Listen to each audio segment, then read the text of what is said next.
Hey everyone. In some difficult times మనం ఏంటంటే struck అయిపోతాం అనమాట. సంథింగ్ అంటే మనకు ఆ కమాండ్ గుర్తుకు రాదు. అలాంటప్పుడు మోస్ట్ ఆఫ్ ద టైమ్స్ మనం ఏం చేస్తామంటే గూగుల్ చేస్తాం. ఇప్పుడు ఏంటంటే చీట్ జీపీటీ యూస్ చేస్తున్నాం. బట్ అవేమి అవైలబుల్ గా లేనప్పుడు కూడా మనం ఆ టాస్క్ ని కంప్లీట్ చేయాల్సి ఉంటుంది. అలాంటప్పుడు మనం యూస్ చేయడానికి ఇన్బిల్ట్ గా ఒక మంచి టూల్ ఉంది. అదేంటంటే మ్యాన్ మీన్స్ మాన్యువల్ పేజెస్ అనమాట.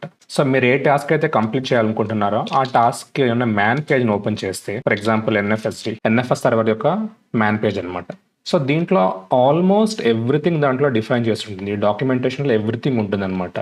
And if you are lucky మనకి కొన్ని మ్యాన్ పేజెస్లో ఏంటంటే ఎగ్జాంపుల్ సింటాక్స్ కూడా ఉంటాయన్నమాట. ఇంతే కాకుండా మనకు ఒక వేగ్ ఐడియా మాత్రమే ఉంటుంది. ఇది ఎలా వర్క్ అవుతుంది, ఈ కమాండ్ ఎలా వర్క్ అవుతుంది, ఒక వేగ్ ఐడియా ఉంటుంది. బట్ అది ఏ కమాండో మనకు తెలియనప్పుడు మనం ఏంటంటే కే అంటే కీవర్డ్, ఎల్విఎం అన్నాం అనుకోండి. సో ఆ ఎల్విఎం కి సంబంధించిన టోటల్ మ్యాన్ పేజ్ లిస్ట్ మనకి ఇక్కడ డిస్ప్లే చేస్తుంది. సో దీంట్లో మనకి ఏ కమాండ్ కావాలో మనం చూస్ చేసుకొని టాస్క్ మనం కంప్లీట్ చేయొచ్చు అనమాట. ఇంటర్నెట్ లేని పరిస్థితుల్లో చాలా హెల్ప్ఫుల్ గా ఉంటుంది అనమాట మనకి. Hope it helps.